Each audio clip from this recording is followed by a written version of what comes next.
Today I will make a comparison between contrasting features of central and surface osteosarcoma.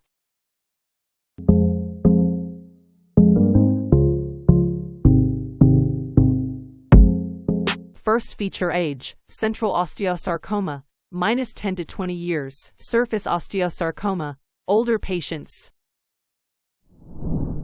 Second feature: sex. Central osteosarcoma, more common in males. Surface osteosarcoma, no sex predilection. Third feature: anatomic site. Central osteosarcoma, metaphyses. Surface osteosarcoma, metaphyses, diaphysis. Fourth feature: location. Central osteosarcoma, femur lower end, tibia upper end, humerus upper end, around hip. Surface osteosarcoma, femur lower end, humerus upper end. Fifth feature: pathogenesis. Central osteosarcoma, primary, genetic factors. Secondary, Paget's disease, fibrous dysplasia. Surface osteosarcoma, periosteal, arises outer to cortex periosteal, arises between cortex and periosteum.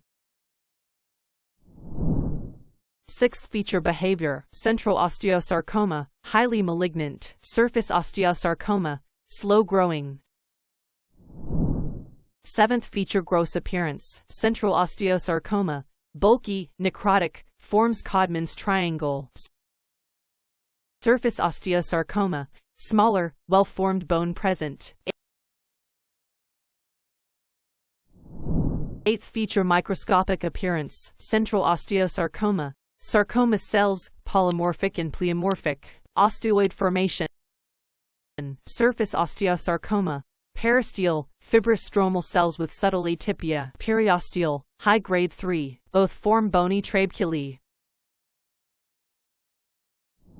Ninth feature: histologic types. Central osteosarcoma, telangiectatic, small cell, fibrohistiocytic, well-differentiated, anaplastic. Surface osteosarcoma, periosteal, periosteal.